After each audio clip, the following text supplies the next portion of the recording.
Plus update. Original post. I, 19 female, have a full-time job and pay $500 rent a month. I still live with my father, my stepmom, stepsister, and unfortunately my stepbrother, 22 male. My stepbrother doesn't have a job, doesn't plan to get one, just sits at home all day on his butt eating up all of our food and playing video games. My dad won't do anything about it because he loves my stepmom, and my stepmom won't do anything because she loves her son, and this is how she raised him. They came into my life when I was 8 years old, and it's always been this way. She cuddles him, doesn't punish him, and she lets him do whatever the heck he wants, which includes eating all the food in the house. I remember when I was 12, and my older half-sister still lived with us. She had some friends over, so we ordered a large pizza. We ate almost half of it, and put the rest in the fridge so we could have pizza for breakfast. Right? No, that bum ate the rest of it by himself in the middle of the night. By the way, we ordered pizza because there was no other food in the house. Ever since they moved in, we haven't had a full fridge. Anyway, I have a small stash of food in my room now, in one of those rubber totes, so the chance of ants and whatnot is minimum. I keep chips, bottled pops, bread/bagels, and most recently, Cracker Barrel boxed mac and cheese in there. I've been craving mac and cheese like crazy recently, so I bought a few boxes and stashed them away. Last night I made a box of mac and cheese, but my stepbrother wandered out of his room and asked where I got the mac and cheese from, because we currently don't have food, though his mom is running to the grocery store as I'm typing this. So I told him from my room, and he asked what I meant. I told him I keep food in my room so someone doesn't eat all of my stuff. I put a big emphasis on someone when talking to him. He called me an a-hole and asked why I wouldn't share my food with everyone. I called him an a-hole right back and said maybe if you don't eat so much, there would be more food to go around. I guess we were kind of loud because my dad came upstairs and asked what we were yelling about. And my stepbrother literally freaking tattled on me and saying I'm keeping food in my room away from everyone. My dad asked if I was serious. So I told him something along the lines of, yes, I am, because I'm sick and tired of waking up hungry because there's no food in the house. I pay you more than enough rent to get food for everyone. I also threw in how my stepbrother doesn't even have a job, and he's a lazy moocher who doesn't contribute anything, and then stormed off to my room, with my mac and cheese, of course. I don't really think I'm an a-hole, but my dad texted me and told me that it was really unnecessary for me to say all that, and to keep food in my room because other people are hungry too. I texted one of my cousins about it, and she sided with my dad, so I'm just second-guessing myself here. Please let me know if I'm the a-hole. Now for the top comments before reading the update. Not the a-hole. You are not stashing food from family pantry. You are buying your own food. The mistake was letting the secret out. Yeah, you're very right about that. I never said I was the brightest. I think I just wanted to stick it to him, but now I realized my mistake. Yeah, dude, you messed up revealing you have a stash. Don't be surprised when it disappears. All you needed to say was you bought it, and if he wants some, he should get off his butt and go buy it like you had to. Just wondering, does your stepbrother who is 3 years older not pay any rent while you pay $500? I would be less mad about the food and more upset about the mixed standards.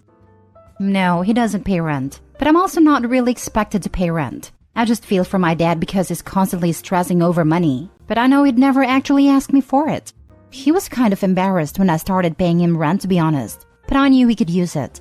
So I'm not upset about the rent aspect. I mean, I kind of am because I know my stepbrother is freeloading, but I'm choosing to do this myself. Not the a-hole. You may want to get a container that locks to store your food. Now that they know it's there, your family will absolutely steal it. I'm not worried about the rest of my family, just my stepbrother. Luckily, my dad is pretty lenient in most things, so I do have a lock on my door. I'll start locking it whenever I leave for work now. Thanks for the tip. Not the a-hole. Up the ante and get yourself a mini fridge with padlock and microwave for your room. Haha, I've been thinking about that. However, I do have plans to move out by the end of this year, fingers crossed, so I don't want to waste any of my savings on being petty just yet. If it gets any worse, I might have to though. Now for the update. So I did what a lot of you suggested and had a sit-down talk with my dad when he got home from work. The first thing he said before we even began talking was apologizing because he understood where I was coming from, and he just didn't want to deal with my brother's business. I said that is fine, and then asked where he was spending all of my money, because the mortgage is paid off, and all we have are utilities and car payments, and lots of car repairs because both cars are hunks of junk. This took him by surprise, and asked what I meant. I told him that I pay him more than enough to have some money left over to buy food for the house, especially with my stepsister giving him rent too. He just said stuff for the house. So, I went with someone suggested and told him that from now on, I'll be buying the groceries and giving him whatever's left over from the $500 a month for rent. He told me I don't need to do that it wasn't necessary, yada yada, which kind of irked me, but whatever. I then asked if he was going to do anything about a food problem in the house, and this apparently finally broke him. And he told me that he's been keeping all the money I give him for the rent in a separate savings account for when I move out. I was honestly speechless. I gave him the money because he's always tight on it and stressing over it, and this man has been saving it for me. I immediately apologized for being kind of a brat about the situation. I had an attitude because I was sick of everything, and told him to please use whatever he needs so we don't have to deal with it anymore. It took some convincing, but he said he's still only going to use what's absolutely necessary, but said that I can buy groceries once a month and put the rest of the $500 in my savings. So thank you everyone for the advice. Some people have also suggested I talk to my stepbrother and try to motivate him or even try to figure out what's wrong with him. Not the best way to put it, but I don't know how else. And I will do that eventually. But now isn't really the time. For now, everything seems to be good, so thank you again. Anyone else wondering how long it'll take before stepbrother breaks into her room to steal her food now that he knows is there? That was my initial reaction as well. She needs to lock that food stash up tighter than Fort Knox. Agreed. I'm very surprised the update didn't start with, stepbrother broke into my room and ate all the food I had. Anyone else wondering how long it'll be before she figures out dad has no savings account for her? Am I the only cynical one here? Nah, I'll go with something like the stepmother draining it to pay for stuff for the stepbrother, because they're family and OP should share. I honestly can't see him saving the money if they are struggling to buy food. The money's going somewhere, but I do not believe there is a secret stash of money in savings for her. Sounds like maybe stepmom taught her precious baby the ropes and getting by with no contribution. Dad and OP would be wise to have a family meeting and ask that between the two of them, they at least contribute enough monthly to buy 2 weeks of food. Dad isn't going to do anything. He went after his daughter instead of his stepson when he knew his daughter was in the right, just because it's more difficult. Standing up to his wife is even more difficult than that. I doubt he's suddenly going to grow a spine. Next story. Am I the a-hole for choosing my trip over babysitting my niece? Plus update. I, 27 female, have been planning a long trip abroad for some time now. I work remote, so it's easy to pick up and go, and this is my first time doing it.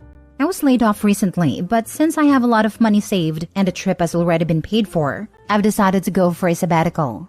For months, I have had to convince my parents, grandparents, and siblings that I am going to safe places, that I have enough money, and that they don't need to worry. I finally had them in a good spot, and I'll leave in about 2 weeks.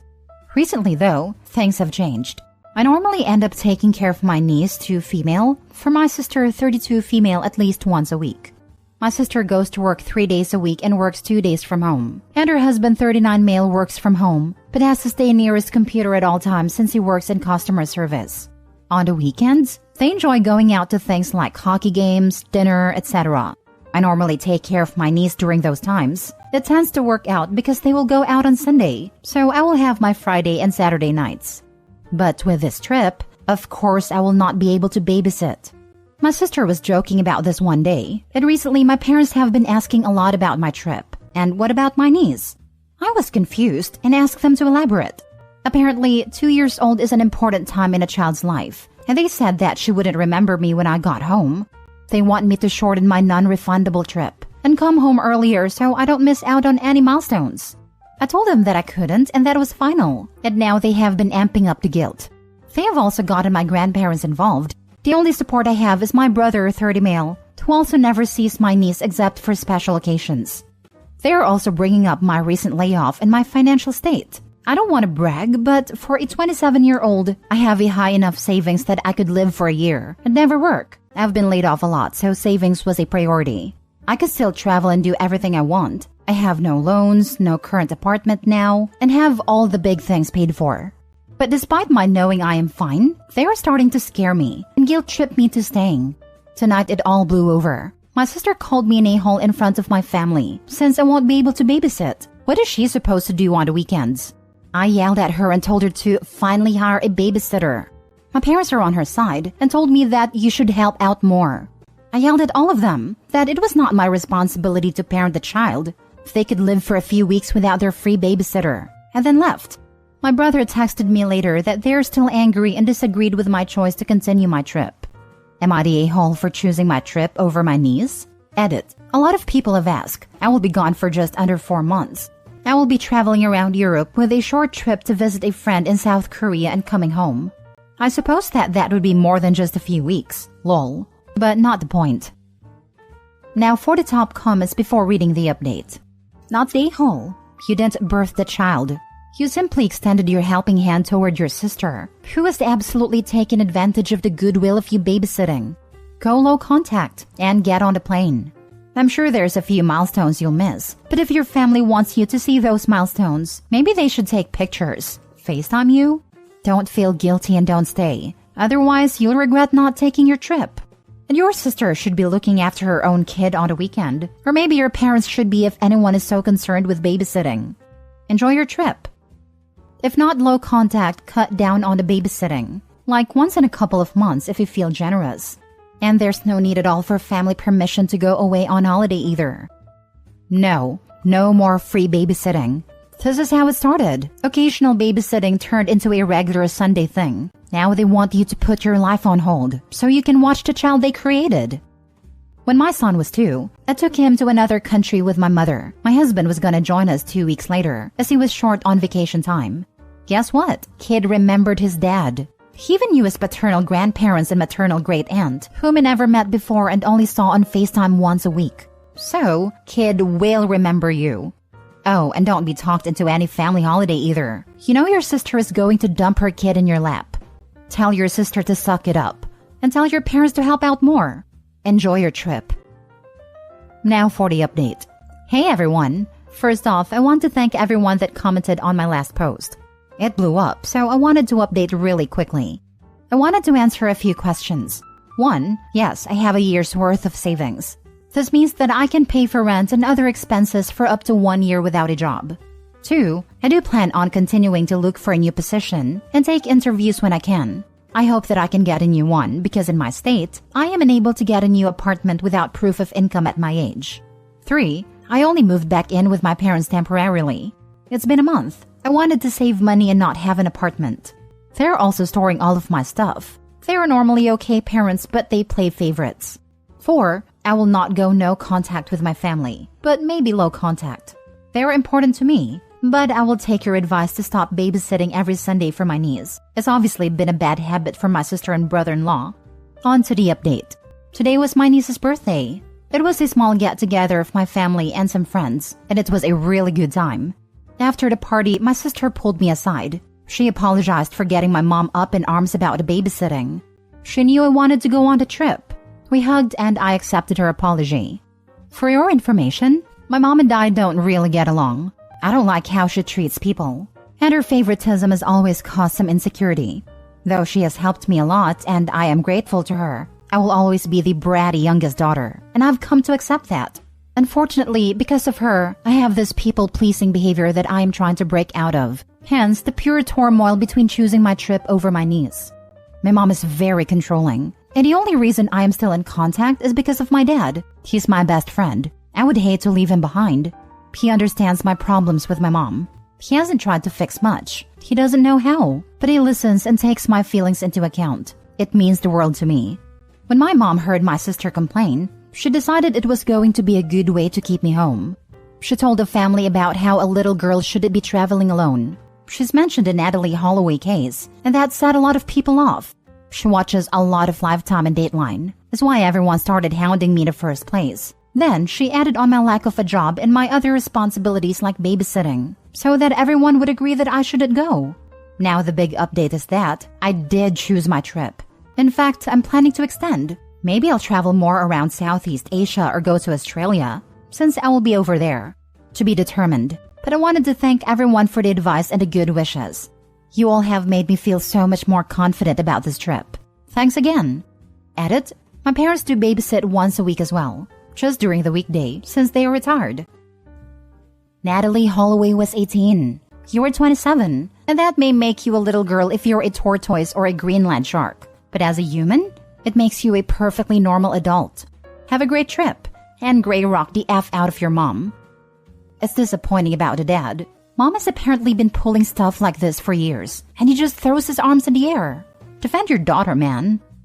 It's disappointing when kids can't understand that the other parent's sins are just as bad as the abusive ones if the other won't defend and protect the child. Sad. I wished people would get through their heads that the enabling parent is not nice. They are complicit. It's part of the screwed-upness of growing up in such a family. There's one parent behaving badly, and you feel terrible around them. Then there's the other parent. If you spend time with them alone, you feel good. They listen. Maybe they even acknowledge you're having a difficult time. They don't fix it, but during your time with them, you felt more comfortable. It feels like the dynamic is set in stone. You can't do something about it. They say they can't do something about it, but at least they don't brush you off completely. The thought that they could actually do something to protect you doesn't cross your mind. In your eyes, they are the good parent because they sometimes give you a minimum of attention, and you feel comfortable spending time with them in comparison to the other parent. It's difficult to wrap your head around the fact that they also failed you, but in a different way than the more obvious toxic parent.